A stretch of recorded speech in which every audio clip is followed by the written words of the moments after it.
একটা হলো মাননীয় প্রধানমন্ত্রী উদ্বোধন করলেন, কিছু ভিডিও ক্লিপ দেখানো হয়েছে, কিছু বোঝা গেছে। আমি কেন এটা জিজ্ঞেস করতেছি, কালকে এখানে একটা কুইজ প্রতিযোগিতা হবে।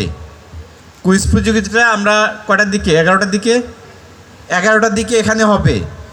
ভূমি সেবা সংক্রান্ত, ভূমি সংক্রান্ত বিষয়ে কে কতটুকু কি জানে, ভূমি সেবায় বর্তমানে সরকার কি কি ডিজিটাইজেশন করছে, কোন কোন সেবা অনলাইনে পাওয়া যায়, সেটা পাওয়ার জন্য কি করতে হবে, এই সংক্রান্ত অনেক লিফলেট বুকলেট বাইরে যে স্টল, সেই স্টলে খুঁজে পাওয়া যাবে। আমরা দেখতে যাই, তোমরা এখানে যারা যারা আসো এবং তোমাদের বন্ধুরা সবাই এখানে আসুক। এই কুইজ প্রতিযোগিতার যারা প্রথম দ্বিতীয় তৃতীয় হবে তাদেরকে আগামী পরশুদিন পুরস্কার বিতরণ করা হবে, আকর্ষণীয় পুরস্কার। ঠিক আছে, এই মেসেজটা আমি আগেই দিয়ে রাখলাম। আমি ধন্যবাদ জ্ঞাপন করছি আপনারা এখানে মাননীয় প্রধান অতিথি সহ আপনারা যারা এখানে ব্যক্তিগত বা অফিসের সময় ব্যয় করে হলেও আমাদের এখানে এসেছেন, এই অনুষ্ঠান থেকে সাফল্যমণ্ডিত করেছেন। আসলে ভূমি, এখানে ভূমি নিয়ে অনেক সুন্দর অনেক চমৎকার কথা বলা হয়েছে। আমরা ভূমিষ্ঠ শব্দটা শুনেছি। ভূমিষ্ঠ কখন বলা হয়?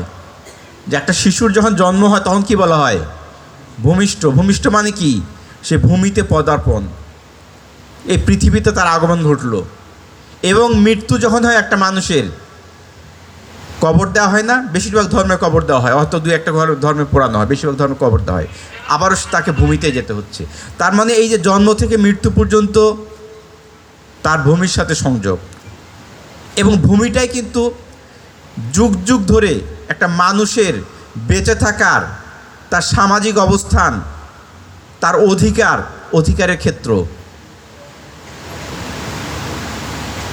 ইসলাম ধর্মেও কিন্তু, কোরআনেও কিন্তু বলা হয়েছে যে সম্পদ কীভাবে হবে, বন্টন হবে, এই ভূমি সংক্রান্ত। অন্যান্য সম্পদের মধ্যে সম্পৃক্ত, তারপর অন্যতম প্রধান হচ্ছে এই ভূমি।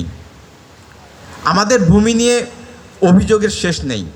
এখানে মাননীয় প্রধানমন্ত্রী যে 56 লক্ষ মামলার কথা বললেন, আমাদের প্রধান অতিথি মহোদয় এখানে বলেছেন যে ওনার দাদার আমলের জমি নিয়ে মামলা আছে। এই জমি বা জমি হারানো, জমি কেউ দখল করবে, বেদখল করবে, আমার জমির অধিকার কেউ কেড়ে নিবে, এটা আমরা কেউ করতে চাই না।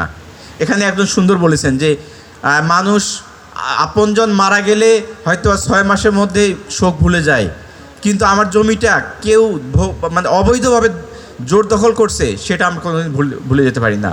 প্রজন্ম থেকে এটা বলে যাই যে অমুকে আমার জমিটা করছে, সেটার জন্য উদ্ধার করা হয়। আমাদের সমাজ ব্যবস্থায় ভূমিটা এইরকম আমাদের সাথে সম্পৃক্ত। এই ভূমি সেবা সংক্রান্ত বিষয়, যেহেতু এটা ভূমি সেবা মেলা, এখানে আমরা বেশ কিছু বাইরে স্টল দিয়েছি। আগামী 3 দিন, আজ কাল পরশু, এই 3 দিন আপনারা ভূমি সেবা বিষয়ে কোন অফিস থেকে কী ধরনের সেবা দেওয়া হয় বিস্তারিত এখানে জানতে পারবেন, সেবা গ্রহণ করতে পারবেন। এখানে নিম্ন ইউনিয়ন পর্যায়ের অফিস হচ্ছে ইউনিয়ন ভূমি অফিস, উপজেলা পর্যায়ের অফিস হচ্ছে উপজেলা ভূমি অফিস, যেটার প্রধান এসিল্যান্ড এখানে স্বাগত বক্তব্য দিয়েছেন। এরপরে জেলা পর্যায়ের অফিস হচ্ছে কালেক্টরেট অফিস, যেটার প্রধান হয়তো বা আমি। এখানে আমাকে সহায়তা করে অতিরিক্ত জেলা প্রশাসক রাজস্ব মহোদয়, আরডিসি আছেন, এলও আছেন। এরপরে উপরে বিভাগীয় অফিস এবং সর্বোচ্চ পর্যায়ে আছে ভূমি জরিপ অধিদপ্তর, ভূমি আপিল বোর্ড, ভূমি সংস্কার বোর্ড, ভূমি মন্ত্রণালয়। এই হচ্ছে প্রধান স্তর। এখন এই জেলা পর্যায়ের অফিস প্রধান হিসাবে ভূমি সংক্রান্ত সেবা প্রদানে যে অনিয়ম হয়, মানুষের ভোগান্তি, এই দায়ভার আমার। ভূমি সেবার একটা পার্ট জেলা রেজিস্ট্রার মহোদয় বলেছেন যে ভূমি নিবন্ধন, ভূমি জরিপ হয়, জরিপের মাধ্যমে খতিয়ান হয়, খতিয়ানের মাধ্যমে জমিটা কার সেটা লিপিবদ্ধ থাকে, নকশা হয়। এই জমিটা যখন আমি বিক্রি করব, সেই পার্টটার জেলা রেজিস্ট্রারের। আমাদের সমাজ ব্যবস্থায় অনেকেই আছে, জমি কিনি, সাব রেজিস্ট্রি অফিসে দলিল করা হয়, কিন্তু ভূমির ম্যানেজমেন্টের যে পার্টটা, যেটার জন্য ওই ইউনিয়ন ভূমি অফিস এবং উপজেলা ভূমি অফিস মূল কাজটা করে, সেইখানে আমরা রেকর্ড সংশোধন কাজটা করি না, যেটাকে নামজারি বলা হয়, বা কেউ অনেকেই মিউটেশনও বলে, কিংবা খারিজও বলে। আমরা যদি জমির দলিলটা, জমির নামজারি এবং ভূমি উন্নয়ন কর নামজারির ভিত্তিতে একটা হোল্ডিং খোলা হয় এবং সেখানে খাজনা নির্ধারণ হয় এবং ভূমি উন্নয়ন কর প্রদান করা হয়। এই তিনটা কাজ যদি যথাযথভাবে আমরা মেনটেন করি তাহলে ভূমি নিয়ে জমি এত জটিলতা হওয়ার কথা না। বলা হয় তিনটা যদি আমরা ঠিক রাখতে পারি, আমার জমির যে মালিকানা যেটা দলিল সূত্রে পাইছি সেই দলিল, জমির যে খাজনা দিয়েছি খাজনা দেওয়ার রসিদটাকে বলে দাখিলা, আর জমিটা যে আমার সেটা যদি দখল যদি নিশ্চিত, এই তিনটা দলিল, দাখিলা এবং দখল, এই তিনটা যদি আমি নিশ্চিত করতে পারি তাহলে জমি নিয়ে এত মামলা মোকদ্দমা হওয়ার কথা না। এবং জমি নিয়ে মামলা মোকদ্দমা অনেকেই জানি যে বছরের পর বছর এটা চলতে থাকে, অনেক ধরনের ভোগান্তি পোহাইতে হয়। তো জমির এই কাজগুলো নিয়ে সরকার ডিজিটাইজেশন করেছে। বিশেষ করে আমি যদি land.gov.bd, ল্যান্ড হচ্ছে ভূমি, গভ মানে কি জিওভি, গভ মানে গভর্নমেন্টের, বিডিতে বাংলাদেশ গভর্নমেন্টের এই ওয়েবসাইটে গিয়ে যদি আমি একটা অ্যাকাউন্ট খুলি, আমার এনআইডি, নাম, এটা মোবাইল নাম্বার দিয়ে যদি করি এবং আমার জমির যত তথ্য সেখানে যদি আপলোড করে রাখি, তাহলে এখান থেকে আমি ভূমি উন্নয়ন কর বলেন, ভূমির পর্চা তোলা বলেন, ভূমির নামজারি বলেন, এবং আজকে ভূমি মন্ত্রী মহোদয় বলেছেন যে ইতিমধ্যেই আস্তে আস্তে ভূমি অধিগ্রহণ যে করা হয়, অধিগ্রহণের কাজগুলোও ডিজিটালি করা হবে, যার ফলে ভূমি অধিগ্রহণের করার সাথে পরপরই যে ক্ষতিগ্রস্ত ব্যক্তির যে অধিগ্রহণের যে ক্ষতির পূরণের টাকা ওনার ব্যাংক অ্যাকাউন্টে চলে যাবে। এখানে জেলা প্রশাসকের কার্যালয়, জেলা প্রশাসক হিসাবে বা কালেক্টর হিসাবে আমাকে যত মানুষ এখানে সেবা নিতে আসে, অধিকাংশ মানুষ আসে ভূমি অধিগ্রহণ সংক্রান্ত ক্ষতিগ্রস্ত ক্ষতিপূরণের টাকা পাওয়ার জন্য। বেশিরভাগ ক্ষেত্রে মানুষ এখানে হয়রানির শিকার হয়। তার অন্যতম প্রধান একটা কারণ আমি যেটা করেছি সেটি হচ্ছে এই জমিটা যার অধিগ্রহণ করা হয়েছে, মনে করেন আপনার জমি অধিগ্রহণ করা হয়েছে, 2 দিন পর আপনার ভাই, আপনার চাচা, আপনার ফুফুতো ভাই, আপনার প্রতিবেশী গিয়ে জমিতে মামলা করছে, এই জমিটার সত্ত্ব নিয়ে মামলা করছে। যখনই কোর্টে কোনো মামলা থাকে, এই সিভিল কোর্টে ওই খতিয়ানের ওই দাগের জমি নিয়ে যদি কোনো মামলা থেকে এটা ক্ষতিপূরণ প্রদান করা, মামলা নিষ্পত্তি না হওয়া পর্যন্ত সম্ভব হবে না। এইটা আপনাদের জানা থাকতে হবে। আমি অনুরোধ জানাবো, যাদের ভূমি অধিগ্রহণ করা হয়, যদি এটা কোর্টে নিয়ে কোনো মামলা থেকে থাকে, আপনারা দয়া করে কোর্ট থেকে এটা নিষ্পত্তি করে নিয়ে আসবেন। কিন্তু কাউকে কোনো অপ্রয়োজনে দালাল ধরা কিংবা কোনো প্রকার অনৈতিক ইয়াতে যাবেন না। যদি কোনো মামলা না থেকে থাকে, আপনি নিশ্চিত এই জমির টাকাটা আপনি পেয়ে যাবেন। আমরা সেটা করার জন্য বদ্ধপরিকর। আমি সবাইকে অনুরোধ জানাবো, ভূমি সেবা সংক্রান্ত বিষয়ে কাউকে কোনো অনৈতিক কোনো প্রকার টাকা পয়সার লেনদেন করা, কারণ সরকারি যে সেবা সেটা টাকা লেনদেন করার জন্য নির্ধারিত ফি আছে, সেটা তারপর এটার মাধ্যমে ডিসিআর দেওয়া হয়, দাখিলা দেওয়া হয়। আর ভূমি সেবা যেটা বলা হয়েছে ডিজিটাইজেশন করা হয়েছে, ডিজিটাইজেশনে করার জন্য আমরা অনেকেই বুঝি না, জমির কাগজ বুঝি না, এই জন্য ভূমি সেবা সহায়তা কেন্দ্র করা হয়েছে। প্রত্যেকটা উপজেলা আমাদের একজন করে, এই কেন্দ্রটা আমরা আস্তে আস্তে বাড়াবো।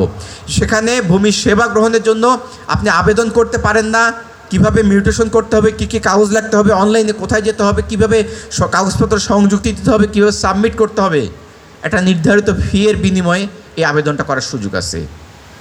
কাজেই সরকারি ফি নামজারি যদি বলি 1150 টাকা, এর বাইরে আপনি ওই যে ভূমি সেবা সহায়তা কেন্দ্রের সহায়তা নেবেন, ওনাদের একটা ফি এর চার্ট আছে, এর বাইরে অতিরিক্ত কোথাও কোনো টাকার প্রয়োজন নাই। আপনি যে ভূমি উন্নয়ন কর দিবেন সেটা land.gov.bd থেকে রেজিস্ট্রেশন করলে আপনার জমির তথ্য দিলে অটোমেটিক ক্যালকুলেশন করে দেখাবে আপনার জমির পরিমাণ, কোন মৌজা, জমির শ্রেণী, এইটা দিলে অটোমেটিক ক্যালকুলেশন করে দেখাবে আপনার ভূমি উন্নয়ন কর কত, 100 টাকা না 200 টাকা না 2000 টাকা না 50,000 টাকা। আপনি যদি নিয়মিত ভূমি উন্নয়ন করটা দেন, আপনার দেখবেন যে অনেক নিরাপদ আপনি থাকবেন, ভূমিটা আপনার দখলে রাখতে হবে। তো আমি অনেক কথা বললাম, আমি আসলে একটু বেশি সময় নিলাম। কক্সবাজার জেলায় এখানে মাননীয় সংসদ সদস্য মহোদয় আছেন, আমি ওনার সদ অবগতি জানার জন্য করছি। কক্সবাজার জেলার টোটাল ইউনিয়নের সংখ্যা 71টা, এই মুহূর্তে পৌরসভা 4টা, মোট কয়টা হলো 75টা।